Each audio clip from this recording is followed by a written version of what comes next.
Alhamdulillah wassalatu wassalamu ala Rasulillah. Segala puji dan puja kehadirat Allah Subhanahu wa taala, juga salawat dan taslim kepada Nabi besar Muhammad sallallahu alaihi wa ala alihi wa sahbihi wasallam. Ahlan wa sahlan, selamat datang semua keluarga besar bahasa lama tentunya. Saya sangat senang dengan adanya pengajian keluarga begini, karena biasanya malah yang hadir di pengajian bukan keluarga. Kebanyakan mayoritas yang hadir malah orang-orang lain, padahal sebenarnya yang di skala prioritaskan harusnya memang keluarga. Jadi pada saat kemarin Ibu Sabriyah hubungi saya, ada pengajian, insya Allah kita akan adakan, ya mudah-mudahan dengan kondisi dan keadaan, walaupun kita di restoran cukup insya Allah mewakili, karena sekaligus bisa makan dan minum, dan selain pengajian kita silaturahim insya Allah. Baik, tema ini insya Allah kita akan sampaikan pengajian, judulnya Mumpung Masih Ada Kesempatan. Tema ini sebenarnya sangat penting untuk direnungi, untuk kita semua, bagi Bapak Ibu yang sudah sepuh, bukan menggurui tentunya, tetapi saling mengingatkan. Karena memang dalam Al-Quran, Allah Subhanahu wa ta'ala mengingatkan, فَذَكِّرْ فَإِنَّ ذِكْرَ تَنْفَعُ الْمُؤْمِنِينَ. Saling memberikan peringatan, karena peringatan sangat bermanfaat bagi orang-orang beriman. Juga ada sabda Nabi SAW, ad-dinun nasihah. Agama ini semuanya isinya nasihat, saling mengingatkan satu sama yang lain. Dan beberapa sahabat, bahkan hampir mayoritasnya, itu kalau bertemu, mereka seringkali mengatakan satu sama yang lain, ta'al nu'minu sa'ah. Ayo kita duduk sejenak untuk menambah keimanan kita. Bahkan para sahabat itu walaupun hanya sebelum berpisah saling mengingatkan surah Al-Asr saja, itu mereka lakukan. Dengan membaca, pas ketemu kemudian mereka ingin berpisah, ketemu di pinggir jalan, ya, ketemu di sebuah tempat, ada momen, maka mereka membacakan wal asr, demi masa kalian hidup di dunia. Innal insana lafi khusr. Sesungguhnya semua manusia dalam keadaan rugi selama di dunia ini, illal ladzina amanu wa amilus shalihat, kecuali orang-orang yang beriman dan sibuk mengisi dengan amal-amal saleh. Wa tawasaw bil haqqi wa tawasaw bis sabr. Maka saling memberikan wasiatlah terhadap kebenaran ini, dan juga saling memberikan wasiat agar bersabar melaluinya. Karena kehidupan dunia sebentar. Dalam kehidupan kita sehari-hari, banyak sekali kesempatan yang Allah berikan agar kita beramal saleh, tapi terkadang digoda oleh syaitan, terlalaikan, sehingga akhirnya masih banyak amal-amal saleh yang luput dari kita. Padahal sebenarnya setiap peluang amal saleh itu tidak akan pernah bisa terulang. Kalau misalnya, contoh saja, tadi ada orang yang tidak sholat subuh, contoh, sebagai contoh saja. Kemudian dia ikut pengajian, lalu dia baru sadar ternyata sholat subuh adalah sebuah kewajiban, dan nanti Allah akan hisab hari kiamat. Maka di saat ini penyesalan dia tidak akan bermanfaat. Karena memang penyesalan terhadap amal soleh yang sengaja ditinggal. Beda orang telat sholat subuh karena ketiduran, sehingga dia bisa mengerjakan pada saat dia bangun, atau dia lupa, boleh dia kerjakan pada saat dia ingat. Tapi kalau orang sengaja meninggalkan sholat dan sudah keluar waktunya, dia nggak boleh kerjakan lagi. Maka akan tercatat di buku amalnya tidak sholat subuh sampai hari kiamat. Dia nggak mungkin bisa perbaiki. Oleh karena itu kita harus betul-betul jeli masing-masing untuk mengisi setiap lembaran buku amal kita setiap harinya dengan amal-amal saleh. Karena nanti akan ada penyesalan. Dalam sebuah hadis diriwayatkan Tabarani, Nabi SAW bersabda, ahli surga pun, pada saat mereka masuk ke dalam surga, itu ada di antara mereka yang menyesali waktu-waktu mereka selama di dunia yang luput dari amal saleh. Padahal mereka sudah masuk surga, tapi mereka masih menyesal. Kenapa dulu masih ada sholat tidak dikerjakan di awal waktu? Padahal sebenarnya awal waktu lebih afdal daripada waktu yang kedua, waktu yang ketiga, sampai menjelang sholat yang setelahnya misalnya. Maka dia akan menyesal itu. Atau ada kesempatan untuk puasa sunnah misalnya Senin Kamis selain Ramadan, tapi dia luput. Mungkin ada kesempatan membaca Al-Quran tapi luput dari dia. Mungkin zikir pagi petang tapi luput dari dia. Mungkin silaturahim keluarga. Mungkin sedekah dari kerabat yang minta bantuan. Atau orang-orang susah yang minta bantuan tapi ditolak. Maka semua ini akan mendatangkan penyesalan-penyesalan. Kenapa dulu saya tidak lakukan? Ya. Nanti coba kita tadabburi ayat-ayat Al-Quran supaya kita tahu langsung pesan dari Allah Subhanahu Wa Taala berhubungan dengan tema kita. Mumpung masih ada kesempatan. Saya mengajak Bapak Ibu untuk buka kalau ada aplikasi Al-Qurannya ya. Di HP masing-masing mungkin supaya lebih mudah. Surah Al-Mu'minun. Surah nomor 23 dalam Al-Quran. Ayat 99. Mulai dari ayat 99. Surah Al-Mu'minun. Surah nomor 23. Mulai ayat 99. Di sini Allah Subhanahu wa taala menggambarkan tentang bagaimana kondisi bagi orang-orang kafir, orang-orang yang banyak meninggalkan amal saleh, mereka menyesal. Saya akan bacakan mulai dari ayat 99-nya dan ayat ini tidak asing, turun lebih dari 1400 tahun yang lalu dan akan terus dibaca oleh orang-orang beriman sampai menjelang hari kiamat nanti. Ayat 99-nya A'udzubillahi minasyaitonirrajim hatta idza jaa ahadahumul maut qala rabbirji'un. Demikianlah keadaan orang-orang kafir itu, maksud dalamnya orang-orang yang lalai, banyak melalaikan amal-amal saleh, terus terjerumus dalam dosa tidak taubat. Hingga apabila datang kematian kepada seseorang dari mereka, pada saat dia sudah lihat malaikat maut, hanya antara dia sama malaikat maut tersebut dengan Tuhannya Allah Subhanahu wa taala, dia baru berkata, "Ya Tuhanku, kembalikanlah aku ke dunia." Allah Subhanahu wa taala memberikan kita bocoran, ya, memberikan kita informasi. Yang informasi ini agar kita jadikan sebagai renungan. Fungsi Al-Quran menginformasikan tentang sesuatu yang sebelumnya terjadi, umat-umat sebelum kita. Juga informasi tentang apa yang harus kita lakukan di saat kita hidup, syariat Allah, peraturan-peraturan Allah. Juga informasi yang akan datang, prosesi kematian, alam barzah, hisab hari kiamat, surga dan neraka. Nah ini adalah informasi dalam Al-Quran. Nah di sini Allah Subhanahu wa taala memberikan informasi kepada kita bahwasanya semua orang kafir tidak terkecuali pada saat mereka meninggal atau orang yang banyak melalaikan amal-amal saleh, sibuk dengan dosa, tidak pernah taubat, mereka akan seperti ini keadaannya pada saat mati. Jadi maknanya jangan sampai kalian menjadi seperti orang-orang ini. Itu makna ayatnya. Ayat 100-nya, tadi ayat 99, pada saat mereka lihat malaikat maut, mereka berharap, "Ya Tuhanku, kembalikanlah aku ke dunia." Kira-kira untuk apa mereka kembali ke dunia? Untuk kembali ke makanan favoritnya kan? Untuk kembali kepada tempat tidur yang empuk kan misalnya? Atau untuk kumpul lagi sama teman-temannya? Atau untuk meeting bisnis lagi?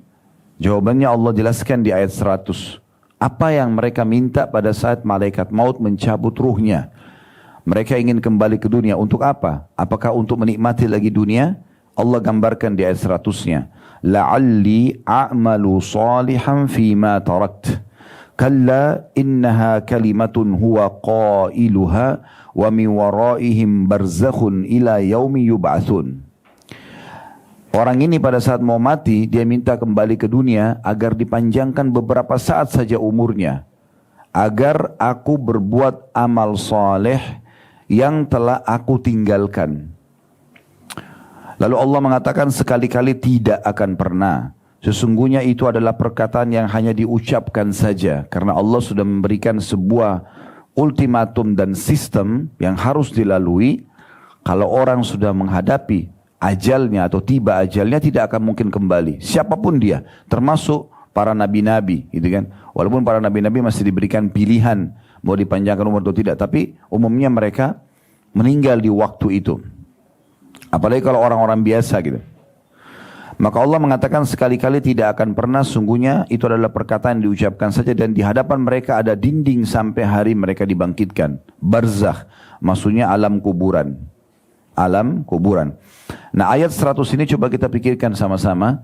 orang-orang yang akan meninggal nanti dalam kondisi mereka kafir, mereka banyak berbuat dosa dan tidak sempat taubat, kurang sekali amal solehnya karena sibuk terlalaikan dengan dunia, maka mereka akan minta pada saat melihat malaikat maut dikembalikan ke dunia. Bukan lagi untuk kembali menikmati ranjang yang empuk, ya, meeting miliaran rupiah, menikmati makanan favoritnya, baju yang dia senangi.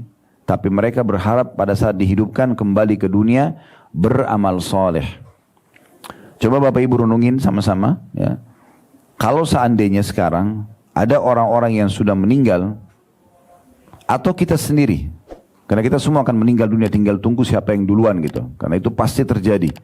Ya, Allah mengatakan فَإِذَا جَاءَ أَجَلُهُمْ لَا يَسْتَأْخِرُونَ سَاعَةً وَلَا يَسْتَقْدِمُونَ. Kalau ajal mereka datang tidak akan diterlambatkan sesaat, tidak akan dimajukan sesaat. Di saat itu akan meninggal dunia. Maka pada saat diberikan kesempatan hidup, kira-kira apa yang akan dilakukan oleh orang-orang mati itu? Dia tidak akan mungkin lagi ingin kumpul sama keluarganya, dia tidak akan ingin lagi mungkin duduk makan dengan teman-temannya, dia tidak akan berpikir lagi untuk pergi ke pasar dan di mall, tapi dia berpikir kalau Allah berikan dia kesempatan hidup setengah jam aja, maka kira-kira apa yang akan dia lakukan? Pastikan dia akan berusaha taubat nasuha kepada Allah. Dia juga akan berusaha untuk melakukan amal soleh yang paling berharga, ya, supaya dia pada saat meninggal setelah setengah jam, dia akan bisa selamat di akhirat. Ini akan terjadi. Pernah Nabi Muhammad SAW, Bapak Ibu sekalian, melewati satu kuburan. Kemudian beliau bilang dengan sahabat-sahabatnya dari orang Ansar, dari penduduk Madinah, demi zat yang jiwaku dalam genggamai masjid demi Allah, sesungguhnya pemilik kuburan ini, ya, ditunjuklah kuburan yang sedang beliau lewat itu, lebih mencintai 2 rakaat sholat sunnah kalian dibandingkan dengan dunia dan seluruh isinya. Ini mayit ini sekarang, karena dia sudah lihat kematian, dia sudah hidup di alam barzah. Kalau dia, ya, ditawarkan, dikasih dunia, menjadi raja dunia, menjadi orang paling kaya, orang yang paling banyak hartanya, orang yang paling sehat, orang yang paling panjang umurnya, dengan dipilihkan dengan 2 rakaat sholat, maka dia akan lebih pilih 2 rakaat sholat. Karena mahalnya sholat itu. Dia sudah tahu nilainya ibadah. Kemudian ayat 101-nya, kita lanjutkan dulu tadabbur ayat ini. فَإِذَا نُفِخَ فِي الصُّورِ فَلَا أَنْسَابَ بَيْنَهُمْ يَوْمَئِذٍ وَلَا يَتَسَاءَلُونَ. Apabila sangkakala ditiup, maka tidaklah ada lagi pertalian nasab di antara mereka pada hari itu, dan tidak ada pula saling bertanya. Jadi nanti di hari kiamat kalau kita dibangkitkan, setiap orang akan lari dari siapapun orang dekat dengan dia, tidak mau mendekat. Anak sama orang tuanya, orang tua sama anak, saudara dengan saudara, suami dengan istri, istri dengan suami, sahabat dengan sahabatnya, mereka menjauh di mahsyar itu. Takut jangan sampai pasangannya ini, anaknya ini, orang tuanya itu, kerabatnya yang ini, semuanya masih punya hak-hak yang belum dia berikan, sehingga dituntut. Dalam sebuah riwayat disebutkan, nanti akan datang seorang suami pada istrinya di hari kiamat. Dan dia mengatakan, wahai istriku, bukankah selama hidup aku telah menjadi suami yang baik? Maka kata istrinya, iya, saya tidak pungkiri, selama hidup semuanya kebaikan telah engkau berikan kepadaku.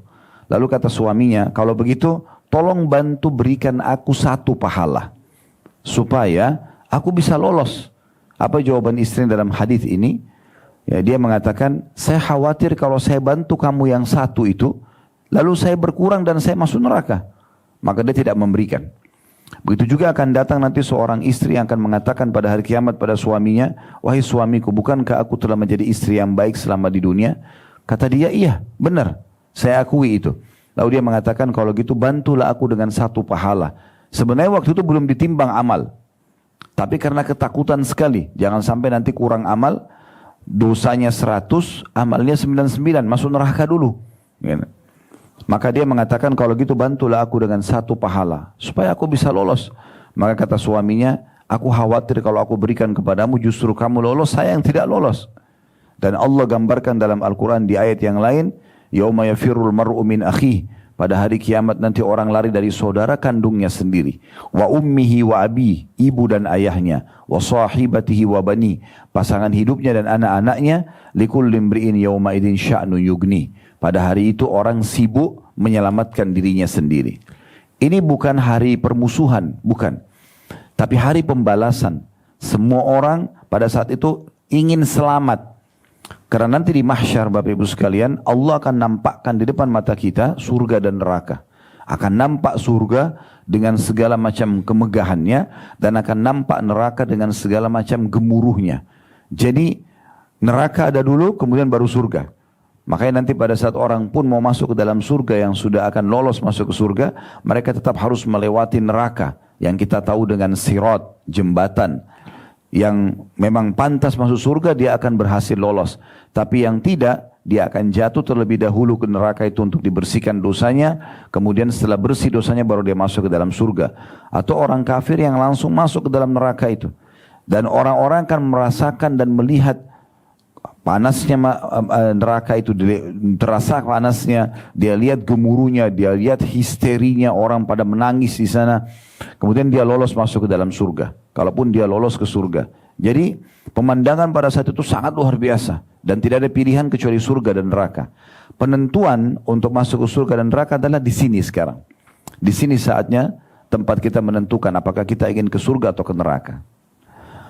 Allah gambarkan di ayat 102-nya, "Faman thaqulat mawazinuhu faulaika humul muflihun." Siapa yang berat timbangan kebaikannya nanti, sibuk dari mulai bangun tidur sampai tidur lagi, amal soleh aja kerjanya. Sholat, puasa, baca Quran, zikir, bersedekah, silaturahim keluarga, dengarkan ilmu. Dia sibuk dengan itu, jenguk orang sakit, bantu orang susah, dari amal soleh ke amal soleh lain. Maka amal baiknya lebih berat nanti hari kiamat. Maka mereka itulah orang-orang yang dapat keberuntungan, keselamatan. 103-nya, waman khaffat mawazinuhu faulaika alladziina khasiru anfusahum fi jahannam khalidun. Barang siapa yang ringan timbangannya, maksudnya amal solehnya sedikit, dosanya lebih banyak, maka mereka itulah orang-orang yang merugikan dirinya sendiri. Mereka kekal di dalam neraka Jahannam. Mereka kekal di dalam neraka Jahannam. 104-nya, talfahu ujuhahumun nar wa hum fiha kalihun. Pada saat masuk neraka, muka mereka akan dibakar api, dan mereka di dalam neraka itu dalam kondisi cacat. Nah, di sini perlu digarisbawahi makna tafsir cacat. Pernah dijelaskan dalam sebuah hadis Nabi Muhammad SAW. Beliau mengatakan ahli neraka itu saking panasnya neraka sampai membuat bibir atasnya meleleh, melebar, dan bisa dilipat sampai ke kepalanya. Sementara bibir bawahnya meleleh sampai ke pusar perutnya. Jadi saking panasnya. Juga makna lain adalah mereka nanti pada hari kiamat akan memanggil-manggil Malik. Malik ini penjaga neraka, malaikat bernama Malik. Mereka manggil-manggil, dan juga malaikat Zabaniyah, istilah bagi para penjaga neraka, agar memohon diringankan siksa. Namun para malaikat tidak menjawab mereka. Setelah sekian lama tidak dijawab, maka para malaikat tetap mengatakan kalian tidak akan mungkin bisa selamat dari api ini. Lalu mereka memanggil Allah, mohon kepada Allah. Allah tidak menjawab mereka, kata Nabi Muhammad SAW, seumur bumi, seumur dunia, seumur dunia. Berapa miliar umurnya dunia ini, seumur itu Allah tidak jawab. Dan setiap saat mereka disiksa terus. Yang dipukul, yang dipanggang, yang disetrika, yang segala macam dengan siksaan yang menyedihkan, hanya karena selama di dunia sibuk dengan dosa-dosa, tidak taubat, melalaikan amal-amal soleh yang diperintahkan. Setelah itu pun Allah jawab setelah seumur dunia. Kata Nabi Muhammad SAW, Allah mengatakan, ikhsa'u fiha wa la tukallimun. Tinggallah di dalamnya dalam kondisi terhina, dan jangan mengajak atau jangan berbicara denganku. Ya. Nah, pada saat itu kata Nabi Muhammad SAW, ahli neraka setelah mendengar dari Allah, ini adalah harapan mereka yang terakhir, Allah memaafkan mereka. Allah mengatakan ikhsa'u fiha, ya, tinggallah di dalamnya dalam kondisi terhina, wala tukallimun, jangan pernah kalian mengajak bicara aku. Maka di saat itu mereka akan mengeluarkan dari tempat air mata mereka darah. Mereka akan mengeluarkan dari tempat air mata mereka, dari mata mereka darah. Nah, karena mereka tidak sudah kehabisan air mata sampai akhirnya yang keluar adalah darah. Lalu di ayat 105-nya Allah Subhanahu wa taala menyampaikan lagi, jadi pada saat itu terjadi penjelasan kenapa mereka tidak dikeluarkan dari api neraka dan kenapa mereka cacat. Bunyinya ayat 105, alam takun ayati tutla alaikum fakuntum biha tukadzibun. Bukankah ayat-ayatku telah dibacakan kepadamu sekalian tapi kamu mendustakannya? Kayak di masa kita sekarang, berapa banyak ustadz-ustadz yang sudah menyampaikan, ustazah yang menyampaikan, buku-buku banyak tersebar, Al-Quran sudah diterjemahkan, ceramah-ceramah sekarang di media, di Facebook, di Instagram, di YouTube, di hampir semua media kita bisa dengarkan ceramah-ceramah tersebut. Berarti sudah sampai ayat-ayat Allah, tinggal orang-orang mau mengambil yang mana. Subhanallah, Allah itu Bapak Ibu sekalian tidak pernah paksa kita ibadah. Tidak pernah juga menyuruh kita untuk kafir. Allah mengatakan faman syaa'a falyu'min wa man syaa'a falyakfur. Siapa yang mau beriman silahkan, siapa yang mau kafir silahkan. Beriman jelas arahnya, hidupnya bahagia, juga dia akan masuk ke dalam surga nanti. Dan kalau dia kafir, dia hidupnya akan sengsara, serta juga di akhirat dia akan masuk ke neraka. Jadi kita semua menentukan jalan kita masing-masing. Ya. Lalu ayat 106-nya, ini Allah berikan bocorannya. Belum terjadi kiamat, Allah sudah kasih kita bocorannya. Ini kalimat Allah luar biasa, seperti sedang bicara sama kita di saat ini. Allah gambarkan nanti para ahli neraka itu, mereka menyebutkan kata-kata ini. Qalu rabbana ghalabat alaina shiqwatuna wa kunna qauman dhalin. Mereka berkata, ya Tuhanku. Mereka berkata, ya Tuhanku, kami telah dikuasai oleh kejahatan kami dan kami adalah orang-orang yang sesat. Maksudnya, orang-orang nanti yang akan masuk neraka itu, mereka akan mengatakan, ya Allah kami akui memang. Dulu di dunia kami lalai, sering lalaikan sholat, lalaikan puasa, lalaikan zakat, masih terjerumus dalam kebohongan, zina, riba dan segala macam dosa-dosa. Kami akui semua itu ya Allah, tapi kami berharap rahmat-Mu. Maka mereka mengatakan ayat 107-nya, Rabbana akhrijna minha fa'in udna fa'inna zalimun. Ya Tuhan kami, keluarkanlah kami dari neraka ini dan kembalikan kami ke dunia lagi. Maka jika kami kembali juga pada kekafiran, pada dosa-dosa, sesungguhnya kami adalah orang-orang zalim. Sesungguhnya kami adalah orang-orang zalim. Lalu Allah bilang di ayat 108-nya, qala khsa'u fiha wa la tukallimun.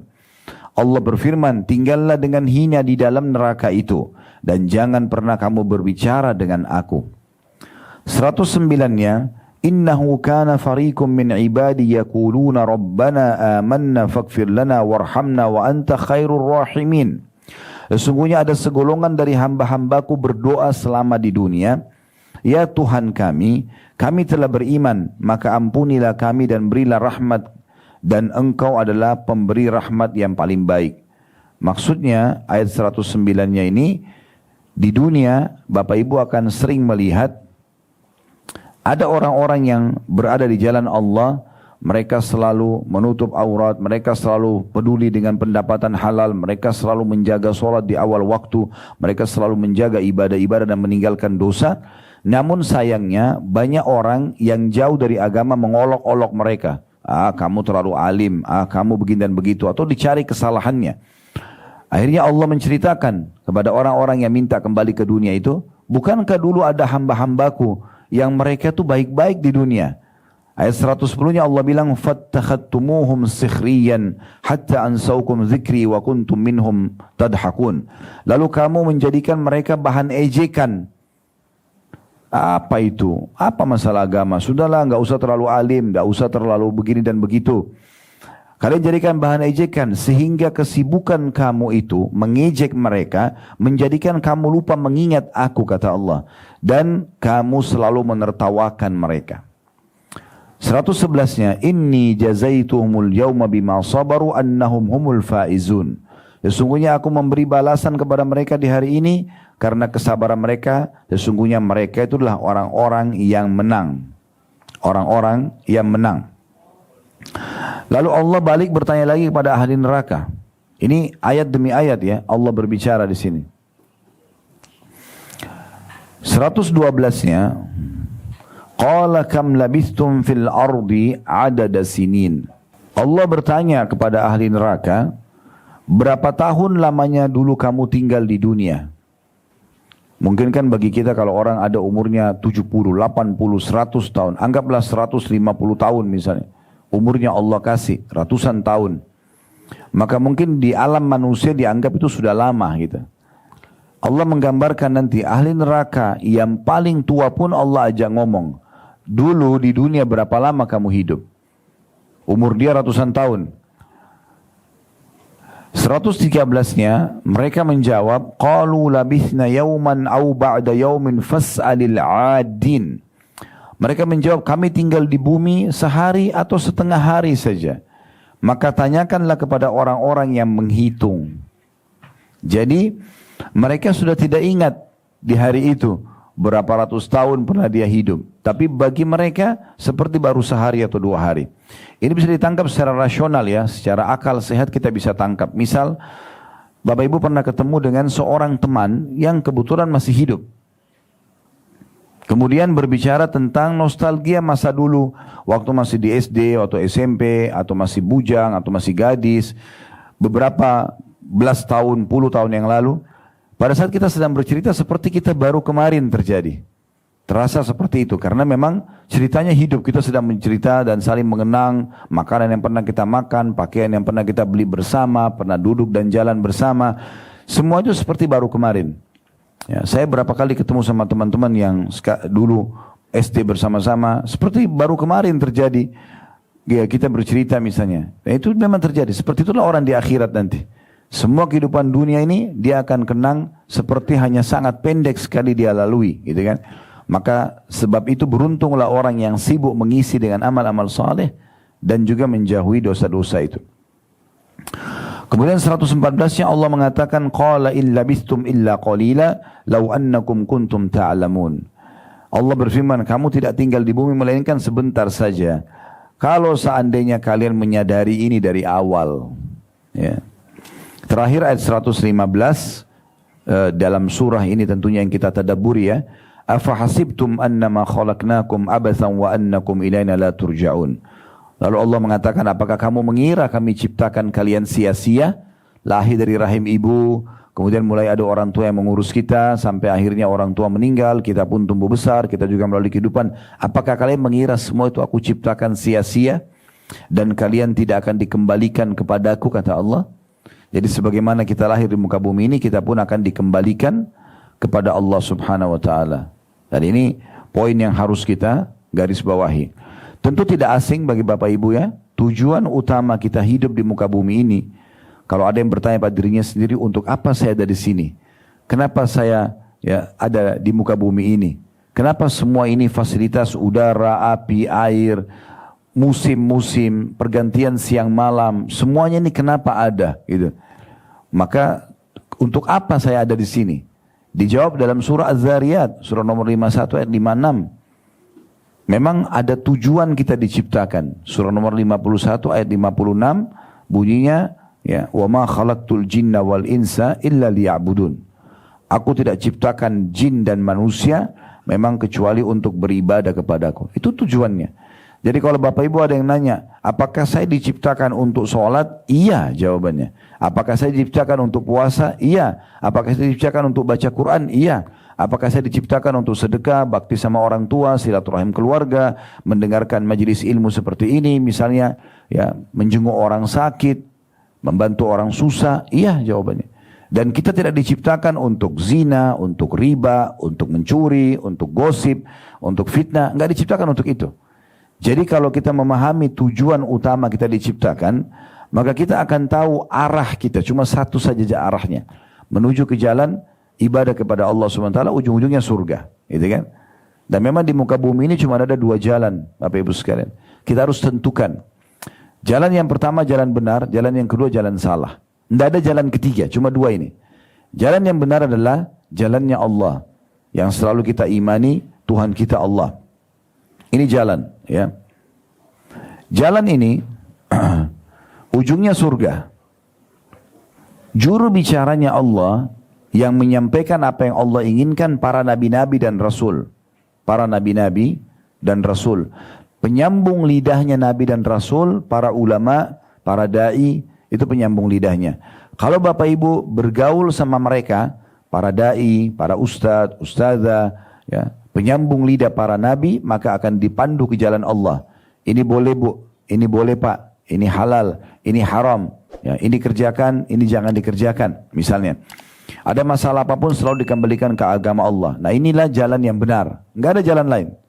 Jalan yang kedua sesat, jalannya iblis.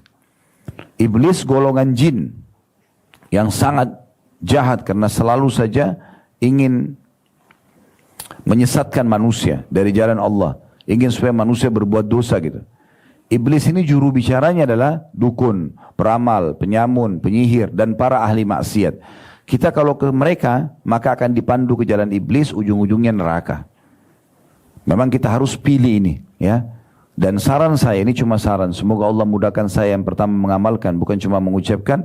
Kita kalau mau menjadi orang baik, orang yang patuh sama Allah, jangan setengah-setengah. Sekaligus jadi orang baik, gitu. Udah berubah saja. Dan sekaligus memperbaiki sisa umur yang ada. Jangan setengah-setengah. Jangan mencampur antara amal soleh dengan dosa. Nggak bisa bercampur ini. Ini seperti minyak sama air. Amal soleh saja, ya, atau dosa saja. Nggak bisa. Karena kalau dicampur, ini akan hilang kenikmatannya ibadah, atau dosanya akan kehilangan kenikmatan. Saya sering berikan gambaran di pengajian. Saya juga berikan gambaran ke Bapak Ibu di sini supaya bisa punya pemahaman cakrawala lebih luas tentang masalah apa yang sedang kami sampaikan. Judul kita ingat, mumpung masih ada kesempatan. Ini yang kita ingin titik beratkan, ya. Jadi amal soleh itu seperti di satu timbangan, dosa di satu timbangan. Kalau amal soleh kita lebih banyak, misalnya kita setiap hari banyak berbuat amal soleh, dan dosa kita tutup. Ini nggak boleh haram, nggak mau. Ini nggak boleh haram, nggak mau. Kita tutup. Maka nanti akan terasa timbangan amal soleh kita naik, iman kita naik, dan kita terasa nyaman sekali dalam beribadah karena memang kita sibuk dengan amal soleh. Kalau terbalik, dosa yang banyak kita kerjakan dan amal soleh kita tidak kerjakan, maka akan terasa jauh sekali dari Allah. Banyak sekali cobaan-cobaan yang datang. Tidak ada ketenangan jiwa. Selalu saja berkeluh kesah. Karena begitu. Atau ada orang yang mengimbangkan keduanya. Dia beribadah tapi dia buat dosa. Ini ada permasalahan di sini. Kalau dia sholat iya tapi dia masih gosipin orang. Dia sholat iya tapi dia masih riba. Ya, ini masih ada masalah ini. Masalahnya apa? Dia tidak akan pernah bisa menikmati ibadahnya. Biar dia berusaha baca dengan tenang dalam sholatnya, dia berusaha pakai baju sebersih apapun di tempat yang senyaman apapun, tidak bisa khusyuk. Kenapa? Karena masih ada dosa yang dia buka. Nggak bisa gitu. Ini akan jadi penghalang. Jadi kita akan terganggu. Oleh karena itu tidak bisa kita berbuat dua-duanya berjalan bersama, tidak bisa. Harus pilih salah satunya. Amal soleh sepenuhnya, tinggalkan tutup ini dosa, atau sekalian jadi dosa saja. Gak usah beramal soleh. Baru kita bisa nikmatin itu. Saya kasih contoh. Kalau seandainya ada orang sudah komitmen, azan sholat. Dia komitmen, ini kita bicara secara substansial. Kalau dia komitmen azan sholat, maka dan dia mengejar keutamaan sholat, itu kan amal sholat tadi, saya bilang di timbangan amal. Dia kejar amal sholat itu. Maka dia akan nikmati sholat itu. Dia akan merasa sekali khusyuk karena dia selalu mengejar keutamaannya. Dan tentu kenikmatan lawannya, yaitu meninggalkan sholat, akan hilang. Nanti orang yang sering sholat akan merasa, oh orang itu kenapa nggak sholat ya? Karena dia sudah merasakan nikmatnya sholat itu. Maka dia merasa aneh dengan orang yang tinggalkan sholat. Nah di sini kenikmatan ibadahnya lebih naik. Karena dia tinggalkan yang lawannya gitu. Sebaliknya kalau ada orang tidak sholat dan dia menikmati itu, azan, hayya ala shalah, hayya ala falah, ayo sholat, ayo menuju kepada kemenangan, dianggap angin lalu, nggak dipedulikan sama dia. Maka Dia menikmati itu. Kenikmatan lawannya yaitu sholat hilang. Mungkin dia akan selalu bilang, itu orang nggak capek sholat terus sehari 5 kali. Misal contoh. Nah seperti itu. Contoh yang lain, seorang wanita muslimah menjaga menutup auratnya dengan baik. Dan dia nikmati itu. Dia merasa ini perintah Allah, dia selalu tutup auratnya misalnya. Dia jaga kehormatannya. Orang ini, dia akan merasa kenikmatan ibadah ini ada. Dan kenikmatan lawannya, buka aurat akan hilang. Dia akan berkata kepada orang yang tidak tutup aurat, sayang ya kenapa nggak tutup aurat? Karena dia sudah nikmati ibadah ini. Lawannya akan hilang, yaitu ya membenci atau membuka aurat. Sebaliknya kalau dia nikmati membuka aurat, tanpa ada beban, dia tidak merasa berdosa, kenikmatan tutup aurat akan hilang. Maka dia akan bilang, orang itu nggak panas apa pakai jilbab dan seterusnya. Karena ini seperti itulah. Oleh karena itu kita harus menentukan. Kita harus menentukan jalan kita. Ingat, umur kita sangat terbatas. Umur kita sangat terbatas. Sudah banyak orang-orang tua kita yang mendahului kita sudah wafat semuanya. Banyak, miliaran manusia sebelum kita sudah meninggal. Kita pun akan menyusul. Akan diganti oleh generasi anak dan cucu kita. Mereka juga akan sama.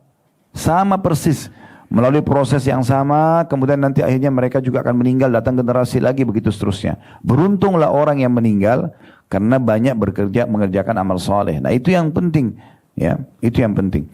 Pernah ditanyakan kepada seorang ulama salaf tentang masalah bagaimana, ditanya umur kamu berapa? Jadi seseorang ulama bertanya kepada jemaahnya, umur kamu berapa? Dia bilang umur saya 70 tahun. 60 atau 70 tahun. Kemudian kata si alim ini, seingat saya kalau tidak salah namanya Sa'id bin Musayyib rahimahullah. Beliau mengatakan kalau begitu sebentar lagi ya, kamu akan kembali ke Tuhanmu. Maka orang yang sedang diingatkan itu mengatakan, lalu apa yang saya harus kerjakan? Kata dia, taubatlah kepada Tuhanmu. Dia bilang, baik saya akan bertobat. Tapi apakah itu akan mencukupi buat saya? Maka kata beliau, tobatlah kepada Allah. Kemudian isi sisa umurmu dengan amal-amal soleh. Maka yang lalu-lalu akan dimaafkan oleh Allah. Maka kau akan selamat. Walaupun ada banyak waktu-waktu yang lama tersisa tidak dikerjakan amal soleh. Terluputkan, tapi karena taubat nasuha. Dan sisa umur berapa hari pun diperbaikin beramal soleh, maka yang lalu-lalu Allah akan maafkan.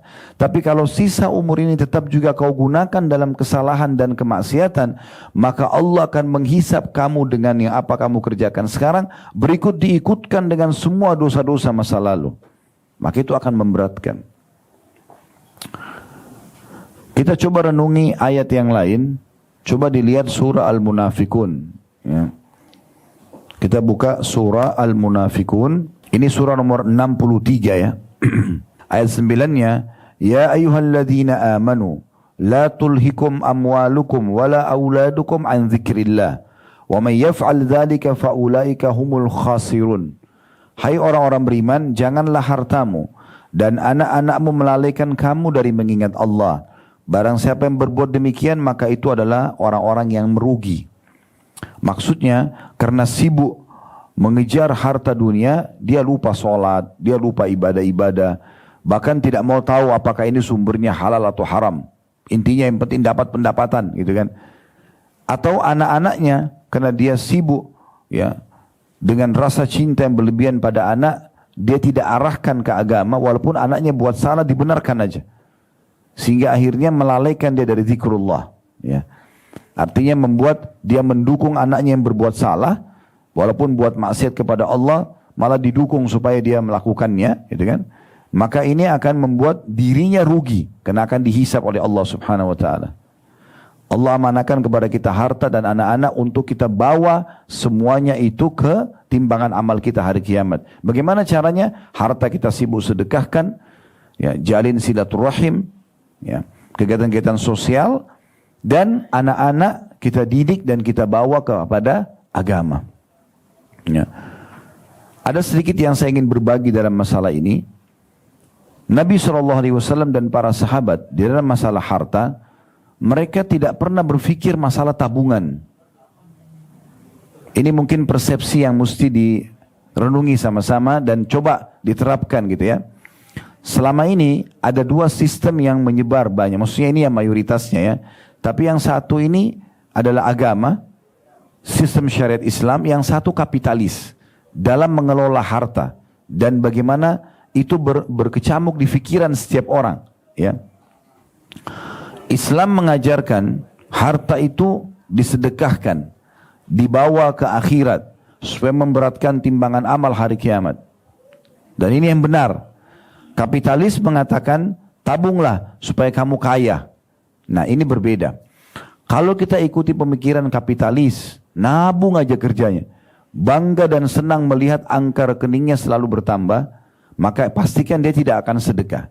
Sementara dan dia menganggap dirinya akan kaya dengan itu, dengan menabung. Atau kita pakai cara Islam, sibuk bersedekah dengan harta kita, dan dengan itu Allah akan tambah harta itu. Dengan itu Allah akan tambah harta itu. Saya kasih contoh misalnya, Talha bin Ubaidillah radhiyallahu anhu. Kalau Bapak Ibu pernah dengar nama ini, alhamdulillah. Kalau belum pernah dengar, ada 10 orang sahabat Nabi yang dijamin masuk surga. Salah satunya Talha bin Ubaidillah. Beliau orang kayanya sahabat. Orang ini pernah kedatangan harta banyak sekali dari hasil perdagangannya. Lalu dia gelisah. Istrinya bernama Su'dah radhiyallahu anha mengatakan, menceritakan dalam riwayat, saya satu waktu pernah masuk ke dalam kamar dan menemukan suami saya gelisah. Raut wajahnya terlihat seperti ada kesedihan. Maka saya mengatakan kepadanya, ada apa wahai suamiku? Apakah ada satu perbuatanku atau interaksi denganku yang keliru?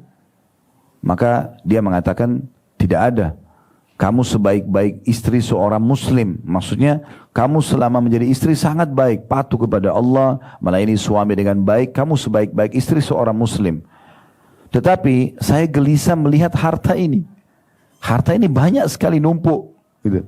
Datang sebagai keuntungan dagang gitu. Maka dia, istrinya ini menceritakan, karena iman sudah memenuhi hatinya, dia bukan bilang kalau gitu berikan saya perhiasan, sibuk ini dan itu. Dia mengatakan, kenapa harus jadi beban pikiran? Panggil kaummu, panggil kerabatmu, kemudian bagikan kepada mereka. Maka kemudian Talha pun senyum dengan lebar mendengarkan saran dari istrinya. Mereka berdua suami istri sibuk membungkus-bungkus hal tersebut dan membagikannya semalam suntuk. Habis harta itu. Dan ada kepuasan diri pada saat dia mengeluarkan. Ternyata subhanallah rahasianya, para sahabat termasuk Talha bin Ubaidillah, Abu Bakar As-Siddiq, Uthman bin Affan, Abdurrahman bin Auf, Sa'ad bin Ubadah, dan banyak sahabat-sahabat yang terkenal kaya raya. Mereka pada saat meninggal, itu gudang hartanya penuh dengan emas-emas. Dan dibagikan kepada istri mereka dan anak mereka itu sampai mereka bisa hidup 7 turunan. Apakah harta mereka yang melimpah di gudang itu karena hasil tabungan seperti orang kapitalis? Jawabannya bukan, Bapak Ibu sekalian. Mereka menggunakan cara agama Islam, yaitu setiap hari dihabiskan sedekah. Mereka tidak pernah numpuk. Jadi karena sedekah hartanya itu, besok datang lagi Allah gantikan lebih banyak. Disedekah lagi besok, lusa datang lagi lebih banyak. Jadi pada saat mereka meninggal, gudang-gudang harta mereka penuh. Itu bukan tabungan selama masa hidup, tapi hasil sedekah yang tiap hari dia selalu keluarkan, yang Allah gantikan langsung. Jadi sangat beda antara ya persepsi orang-orang muslim yang mengikuti syariat Allah dengan ya orang-orang kapitalis. Beda sekali ya. Abdurrahman bin Auf radhiyallahu anhu diceritakan, pernah beliau kedatangan 1 peti emas keuntungan. Lalu dia gelisah, dia bagikan kepada fakir miskin. Besoknya datang keuntungan 2 peti emas. Dia sedekahkan lagi. Hari ketiga datang 3 peti emas. Setiap kali dia mensedekahkan, makin besar jalan Allah, makin besar datang keuntungannya. Nah, ini perbedaan antara pola fikir dan persepsi orang-orang muslim pada saat menjalankan syariat Allah dengan orang-orang kapitalis.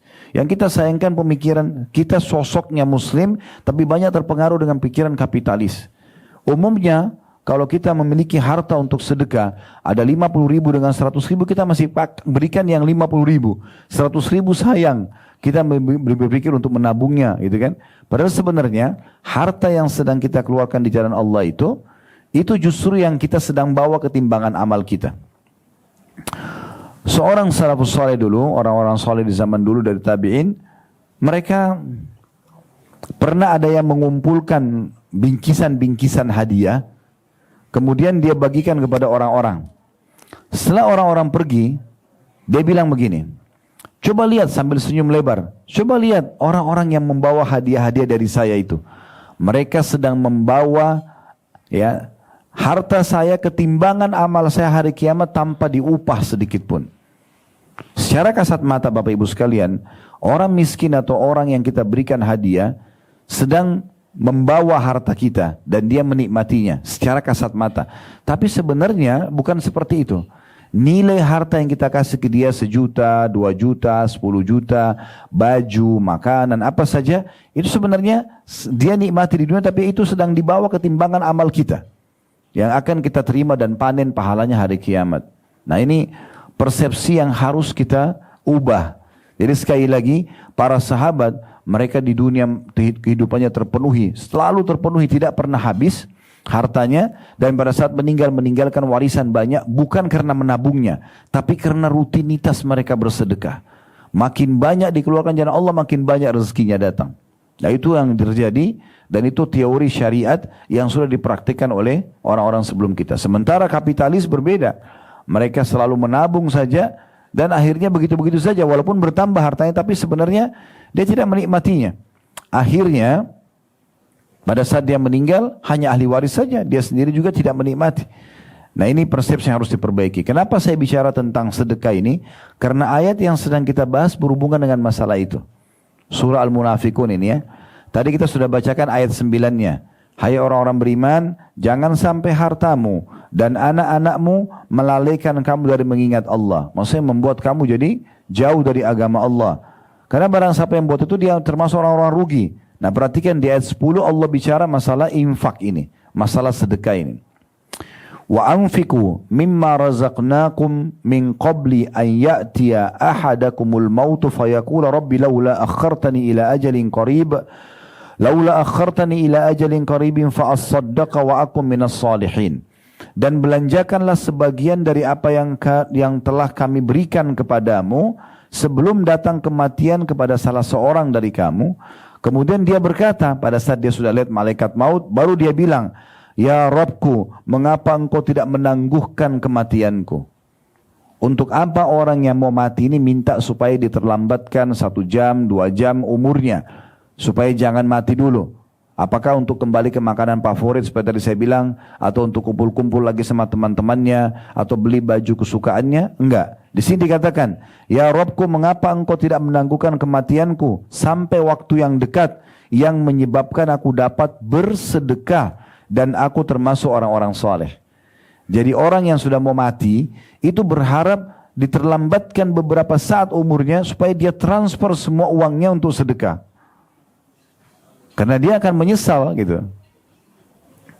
Lalu Allah mengatakan di ayat 11-nya, "Walan yuakhirallahu nafsan idza jaa ajaluha wallahu khabirum bima ta'malun." Tapi ketahuilah, Allah sekali-kali tidak akan menangguhkan kematian seseorang apabila telah datang waktu kematiannya, dan Allah Maha mengenal apa yang kamu kerjakan, atau Allah Maha mengetahui apa yang kamu kerjakan.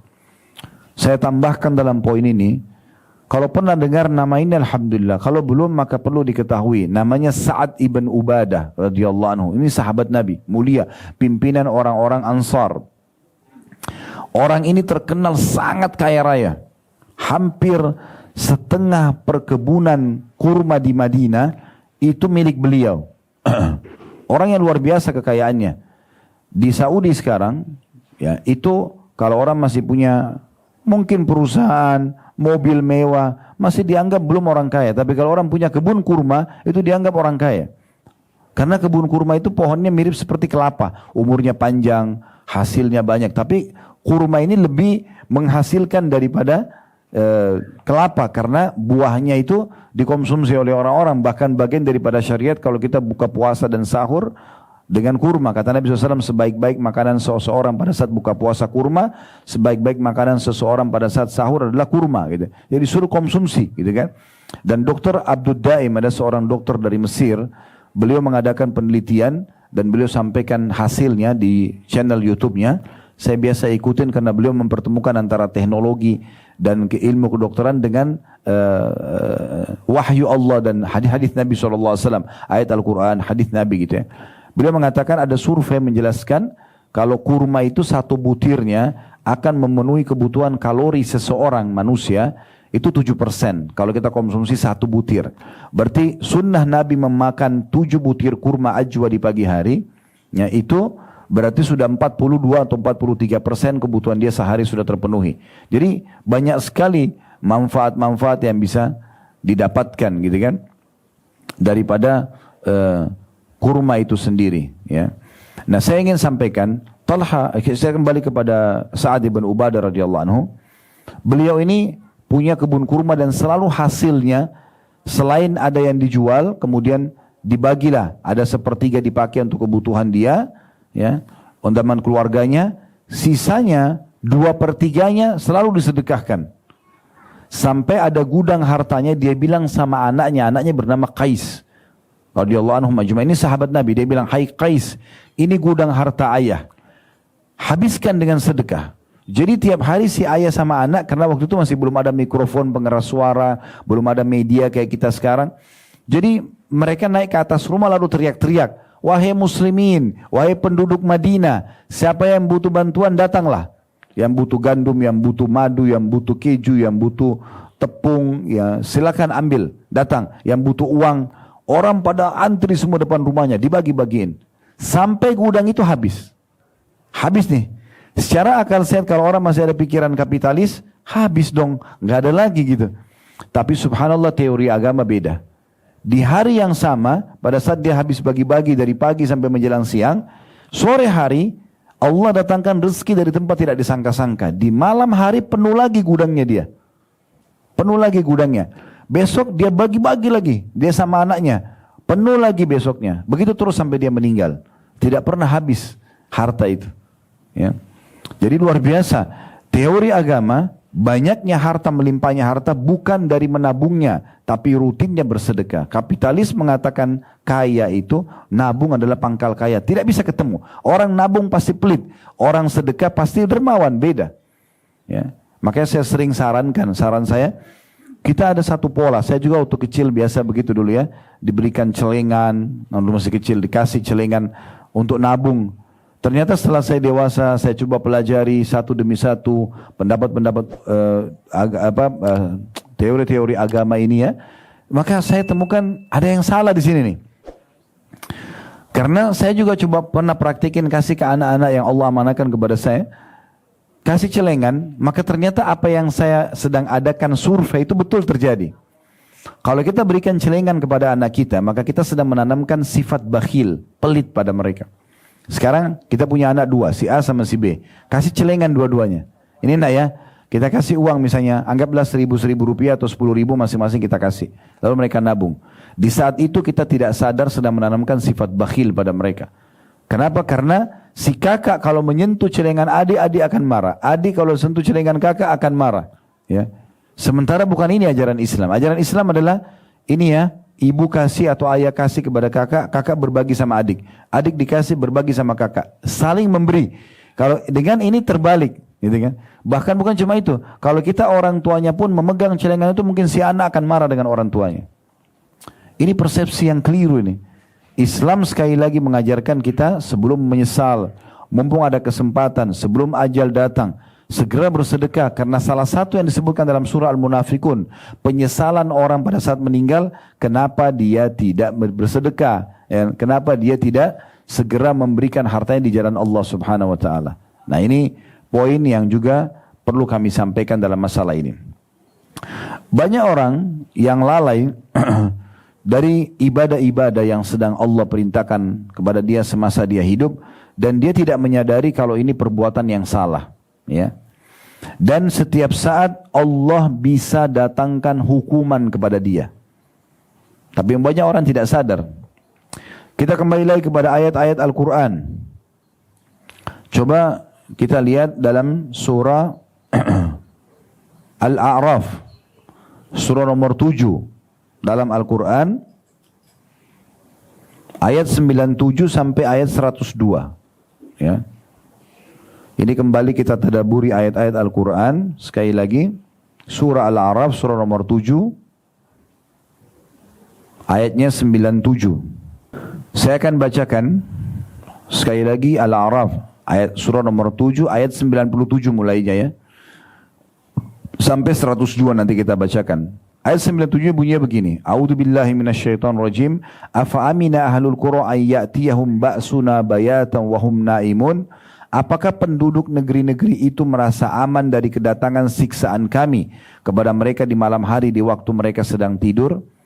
Orang yang terus sibuk dengan diskotiknya, dengan barnya, dengan kelalaiannya, ya, tidak ibadah kepada Allah di malam hari. Apakah mereka punya jaminan kalau mereka tidak ditimpa siksa Allah di malam hari pada saat mereka tidur? Di Indonesia kita bisa lihat banyak sekali ya kejadian longsor, tsunami, gempa. Ya, ini yang terakhir-terakhir terjadi kan banyak gempa ya. Dengan hitungan detik saja terjadi, satu desa hancur ya.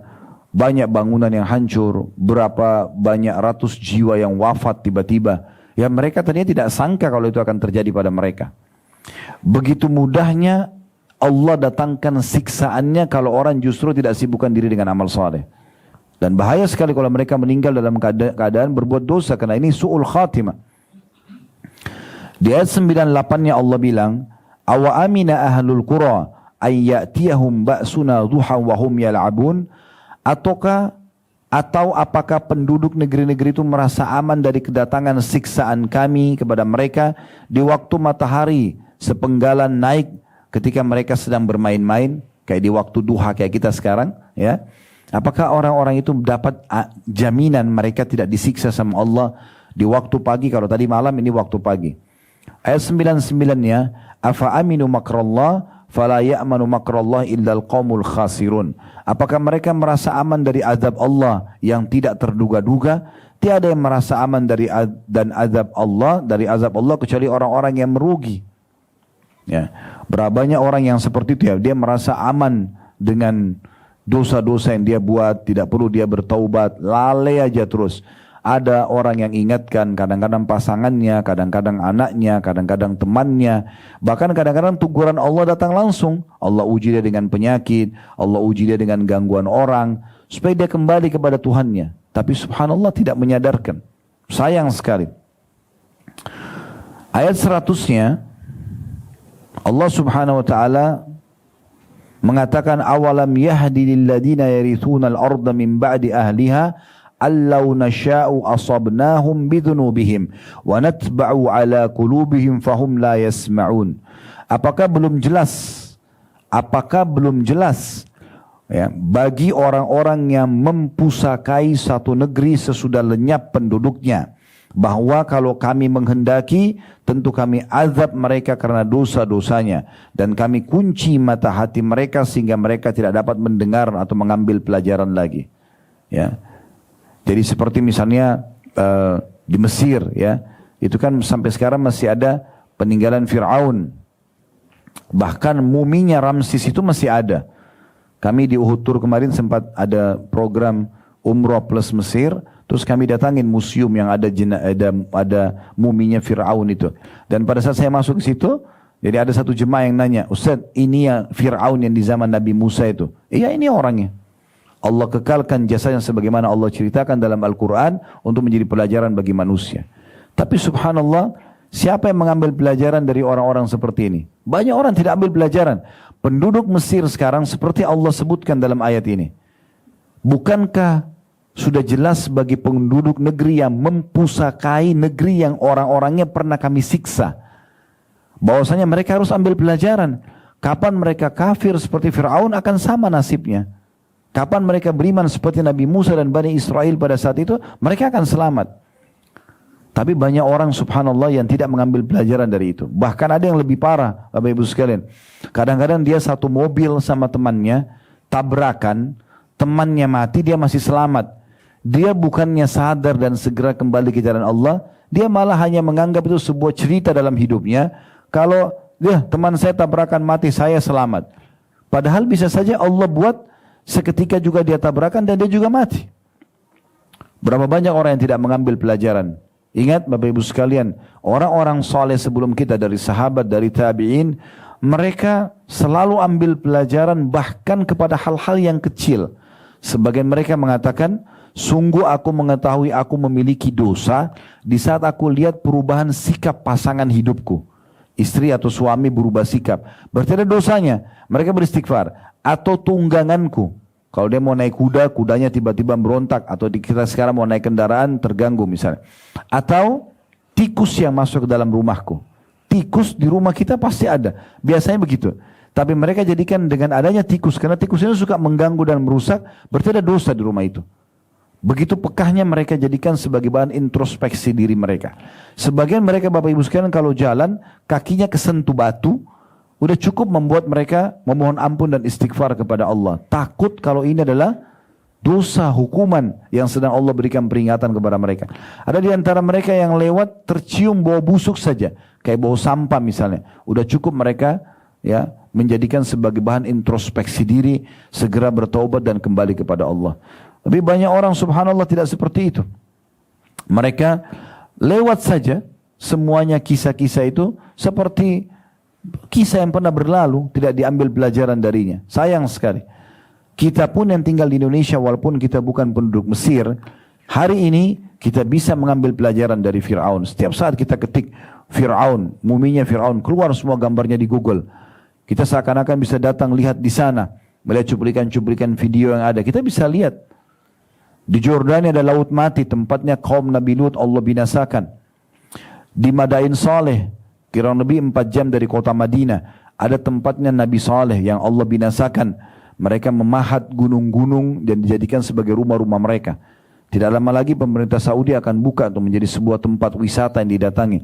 Itu tempat yang masih nyata depan mata gitu. Nah, orang-orang yang melihat ini dan mengambil pelajaran sangat bagus, ya. Jadi kita harus peka sebenarnya ya. Allah subhanahu wa ta'ala mendatangkan tanda-tanda kebesarannya memang untuk menakutkan kita. Supaya kita takut kepadanya, takut kepada azab. Nanti akan kita jelaskan ayatnya. Baik, kita lanjutkan dulu sampai 102 surah Al-A'raf. 101-nya, tilkal qura naqussu alaika min ambaiha walaqad ja'atuhum rusuluhum bil bayyinati fama kanu liyu'minu bima kadzabu min qabl kadzalika yatba'u Allahu ala qulubil kafirin. Negeri-negeri yang telah kami binasakan itu kami ceritakan sebagian dari berita-beritanya kepadamu, dan sungguh telah datang kepada mereka rasul-rasul mereka dengan membawa bukti-bukti yang nyata, mukjizat. Maka mereka juga tidak beriman kepada apa yang dahulunya mereka telah mendustakannya. Demikianlah Allah mengunci hati atau mata hati orang-orang kafir. 102-nya, wa ma wajadna li aktsarihim min ahad wa in wajadna aktsaruhum lafasiqin. Dan kami tidak mendapati kebanyakan mereka memenuhi janji. Sesungguhnya kami mendapati kebanyakan mereka adalah orang-orang fasik. Maksudnya orang-orang yang telah dinasihati, oh iya terima kasih, tapi nggak diamalkan. Mereka tidak tepati janji itu. Sebenarnya mereka sudah diberikan peringatan, tapi mereka tidak mau ambil pelajaran. Coba kita lihat ayat yang lain. Mungkin Bapak Ibu sudah hafal ini ya, surah Al-Mulk ya. Banyak yang sudah sering baca Tabarakalladzi biyadil mulk ya. Tapi ada ayat 16 sama ayat 17-nya. Surah nomor 67 tentunya ya. Ayat 16 dan 17. Allah berfirman, A'udzu billahi minasyaitonir rajim. Aamintum man fis samai ay yakhsifa bikumul arda fa idza hiya tamur? Apakah kamu merasa aman terhadap Allah atau dari Allah yang berkuasa di langit, bahwa dia-nya besar kata ganti Allah, dia akan menjungkir balikan bumi bersama kamu sehingga dengan tiba-tiba bumi itu tergoncang. Maksudnya, kenapa kamu terus lalai tidak mau ibadah, berbuat dosa, sementara jelas ada Allah di atas langit sana yang bisa setiap saat menjungkirkan kamu dengan bumi. Gempa, longsor, kamu mati, selesai. Maka akan menyesal. Di ayat 17-nya, am amintum man fis samai an yursila alaikum hasiba fasata'lamuna kaifa nadhir. Apakah kamu merasa aman terhadap Allah yang berkuasa di langit, bahwa dia akan mengirimkan badai yang berbatu, maka kelak kamu akan mengetahui bagaimana akibat mendustakan peringatanku itu. Jadi Allah sering datangkan peringatan-peringatan supaya kita ingat, sadar, gitu kan. Begitu juga Bapak Ibu sekalian bisa dilihat dalam surah Isra, surah nomor 17 ayat 59. Ya, saya banyak menyebutkan ayat-ayat Al-Quran karena memang ini adalah rujukan nomor satu umat Islam. Kita harus kembali kepada Al-Quran. Hanya Al-Quran yang bisa berbicara dengan hati manusia karena ini wahyu dan dilengkapkan dengan hadis-hadis Nabi SAW. Perhatikan, guntur, petir, bencana-bencana alam, fenomena alam, penyakit di dalam diri kita, kegelisahan yang sering datang, gangguan orang lain, semua itu peringatan dari Allah supaya kita kembali kepadanya. Surah Isra, surah nomor 17 ayat 59 menyampaikan itu. Bunyinya, a'udzubillahi minasyaitonirrajim, wa ma nursilu bil ayati illa takhwifa. Dan kami tidak mengutus tanda-tanda ayat-ayat kami kecuali memang untuk menakut-nakuti. Memang supaya kita takut dan kita kembali kepada Tuhan kita Allah. Nah, ini poin peringatannya. Juga dalam surah At-Taubah, surah nomor 9 ayat 126. Surah At-Taubah, surah nomor 9 ayat 126. Allah mengatakan, awala yarawna annahum yuftanuna fi kulli amin marratan aw marrataini thumma la yatubuna wa lahum yadhakkarun. Tidakkah mereka melihat bagaimana kami menguji mereka dari tahun ke tahun yang lainnya, setahun atau 2 tahun. Tahun ini sakit, mungkin tahun depan sembuh, tapi kemudian Allah uji lagi dengan yang lain. Ujian-ujian yang datang ini itu untuk menjadi pelajaran kembali kepada Allah Subhanahu wa taala. Berarti ada sesuatu yang salah nih, yang harus kita segera introspeksi diri kembali kepada Allah. Tidakkah mereka melihat bagaimana kami menguji mereka setahun ataupun 2 tahun, ya? Tapi sayangnya mereka tidak gunakan sebagai ajang taubat dan juga sadar dan mengingati masalah itu. Nabi Muhammad SAW, Bapak Ibu sekalian, itu kalau melihat mendung ya kita biasa lihat mendung, itu beliau gelisah, mondar-mandir. Sampai Aisyah mengatakan, ya Rasulullah, ada apa? Ini mendung. Kata Nabi SAW, wahai Aisyah, apa jaminannya kalau di belakang awan mendung itu adalah siksa Allah? Saya tidak tahu. Mungkin rahmat, kalau sudah turun hujan, Nabi lihat jelas hujan turun, baru beliau senyum. Karena gelisahnya. Jangan sampai siksaan Allah ini yang datang. Seperti itu.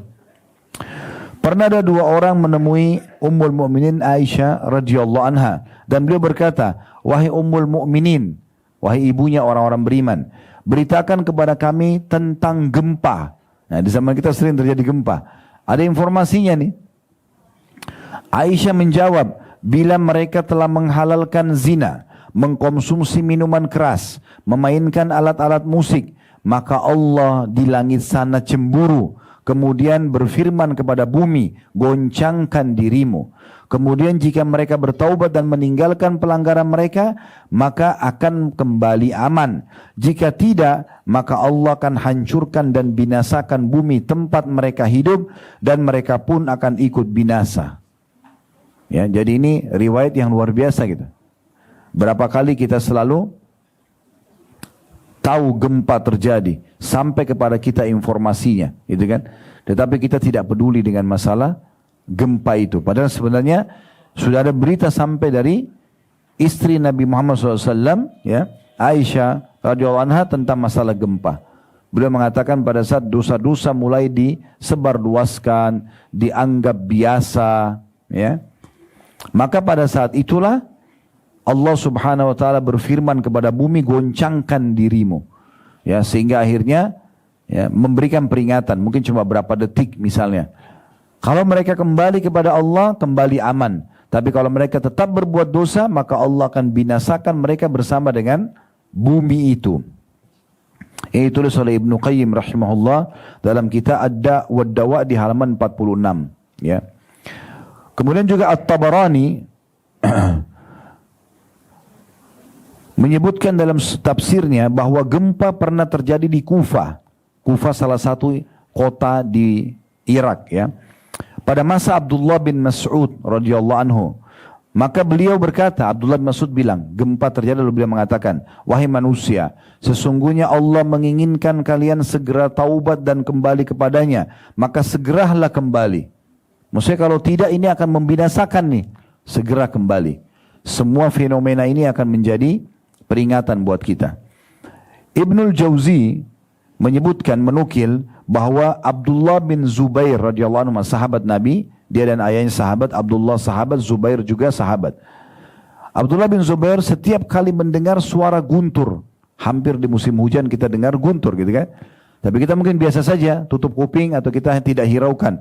Tapi beliau setiap kali dengar guntur, pasti beliau berkata, innahu wa'idun syadidun di ahlil ard. Sesungguhnya ini peringatan keras bagi penduduk bumi. Guntur itu terjadi sebagai peringatan keras. Bukankah suaranya menggelegar, menakutkan? Ini bukan main-main. Ya, kalau seandainya ada orang gebrak-gebrak pintu kita, kita sudah marah. Atau mungkin kita takut kalau dengar gebrakannya sangat besar gitu. Maka seperti itu kurang lebih gambarannya. Guntur yang begitu keras, lalu kita tidak sadari kalau itu adalah peringatan dari Allah, ini sangat aneh. Maka Abdullah bin Zubair mengatakan, hati-hati, ini peringatan yang sangat keras bagi penduduk bumi. Ali bin Abi Thalib, ini sebagai penutup bahasan kita. Jadi kita sudah jelaskan tadi tentang ayat-ayat penyesalan orang nanti pada saat meninggal kalau mereka banyak berdosa, mereka kafir, tidak sempat taubat. Kita juga sudah menyampaikan tentang banyaknya peringatan-peringatan Allah yang harusnya kita jadikan sebagai pelajaran buat kita. Gempa bumi, longsor. Tadi saya bilang secara hal yang kecil pun, misalnya di diri kita sendiri penyakit, atau kita sedang jalan sama teman lalu tabrakan, dia mati, kita selamat. Ini semua peringatan dari Allah supaya kita kembali ke jalannya, berarti ada dosa yang kita lakukan. Kita juga sudah ingatkan baru saja bagaimana para sahabat mereka peka sekali dan hati-hati mendengarkan suara guntur, melihat kilat, gempa-gempa, mereka langsung segera bertaubat dan mengajak orang sekitarnya bertaubat. Bahkan sering kali terjadi dalam rumah kita sendiri, permasalahan-permasalahan yang kita tidak sadari, ribut rumah tangga, anak nggak mau bakti, banyak hal, itu sebenarnya sebabnya dosa. Sebabnya adalah dosa. Apapun yang tidak nyaman buat kita, kuncinya dari dosa. Kapan kita segera kembali kepada Allah SWT, jadi baik semua. Tiba-tiba muamalah pasangan kita jadi baik, tiba-tiba anak kita mendapatkan hidayah, itu karena justru taubat kita dan kembali kepada Allah Subhanahu wa taala. Ini poin yang harus digarisbawahi. Makanya Ali radhiyallahu anhu berkata, yang aneh adalah orang binasa padahal keselamatan ada bersamanya. Dia sakit gak sembuh, dia selalu dalam kondisi susah hidupnya, selalu bermasalah dengan pasangan hidup dan anak-anaknya. Aneh dia binasa sementara ada solusi bersama dia. Maka orang-orang ya bisa kena gempa, banjir, penyakit kronis, kemiskinan, kesusahan hidup padahal keselamatan bersamanya. Maka orang-orang di sekitar Ali mengatakan, keselamatan apa yang Anda maksudkan? Bagaimana supaya penyakit kronis bisa sembuh? Bagaimana supaya orang yang utang bisa bayar? Bagaimana supaya pasangan hidup selalu baik, nggak marah-marah? Bagaimana supaya anak-anak menjadi anak-anak soleh dan soleh bakti?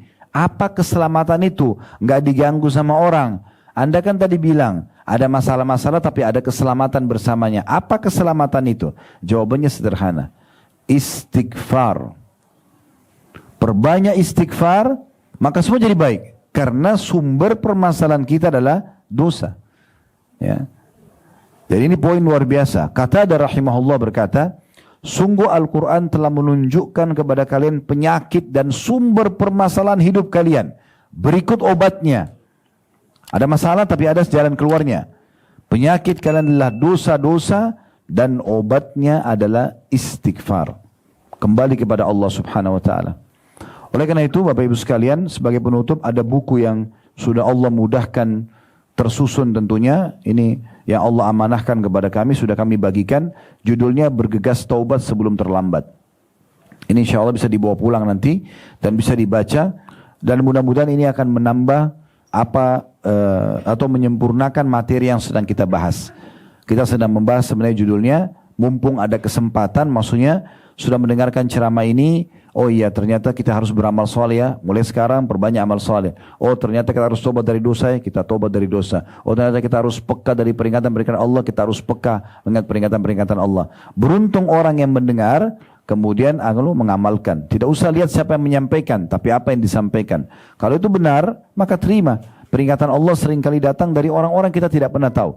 Bahkan kadang-kadang dari anak kita sendiri. Saya pernah di rumah lagi tidur, subhanallah tertidur siang hari menjelang asar, anak saya masih kecil, 2 tahun, 3 tahun datang kepada saya, abati, sholat. Dia ngomong gitu. Subhanallah, saya tiba-tiba terbangun dan saya melihat bukan anak ini, tapi Allah sedang menyampaikan kepada saya pesan melalui lisan anak ini. Kita harus peka, nggak boleh nggak peka.